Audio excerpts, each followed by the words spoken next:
কাকা কয় বছর ধরে কুলফি বেচেন? 26 বছর। 26 বছর ধরে এই জায়গায়?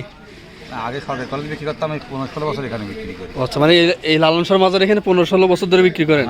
কাকার নাম কি? আমার নাম আব্দুল মান্নান। হ্যাঁ, আব্দুল মান্নান। আব্দুল মান্নান। আচ্ছা, ওরে বাবা, সেই সাইজ তো। বের করেন। আচ্ছা, তাও ঠিক। হ্যাঁ, ও কি সাইজ মামা। এর ভিতর কি কি দিছো? দুধ, চিনি, ইলাচ। দুধ, চিনি, ইলাচ। আচ্ছা, আর ময়দা দিছো না?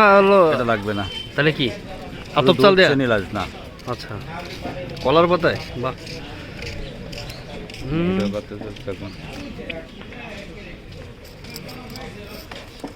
আরে বাবা, পুরো গ্রাম বাংলার খাবার মনে হচ্ছে। বাহ, আরে বাবা।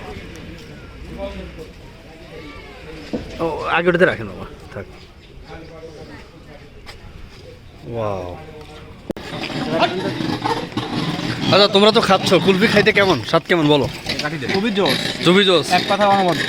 এরকম স্বাদের কুলফি আর খাইছো আগে? হ্যাঁ, এর আগেও খাইছি, এটা আলাদা আমার নেই। তাহলে আমি তো কথাগুলো বললাম, অতিরিক্ত মজা। অতিরিক্ত মজা তো। তুমি চশমাটা খোলো, চশমা খুলে দেখবে ভ্লগে আসে না, ঠিক আছে? হাই।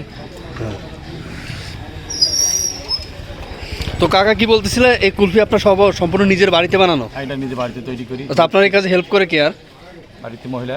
মহিলা মানে আপনার ওয়াইফ? আচ্ছা আচ্ছা। ওরা দুধটা জাল করে, দুধটা খুব গাঢ় করে জাল করে। মানে প্রতিদিন হচ্ছে কত, মানে কতটুকু দুধ লাগে এতে? এখন মোটামুটি আমাদের ডাল কিন্তু এখন 12-14 কেজি আছে। 12-14 কেজি আধা মন পর্যন্ত দুধ জ্বালায় প্রতিদিন? হ্যাঁ। প্রতিদিন জানেন বেচা হয়ে যায় না থাকে? হ্যাঁ, আল্লাহ পাক থাকে না। হ্যাঁ, না, স্বাদ দেখলাম ভালো আছে আপনারটা মোটামুটি একদম। ইনশাআল্লাহ। ভেজাল নাই? না, ভেজাল জিনিস বিক্রি করি না। আচ্ছা, আমি স্থানীয় এখানেই বিক্রি করি। এখানে বিক্রি করেন? আচ্ছা আচ্ছা। আমি এখানে বড় বড় ইতি অর্ডারও দিই। অর্ডারও দেন তাইলে? অর্ডার। বাহ, একটু হাঁড়িটা দেখান যাবে দেখি?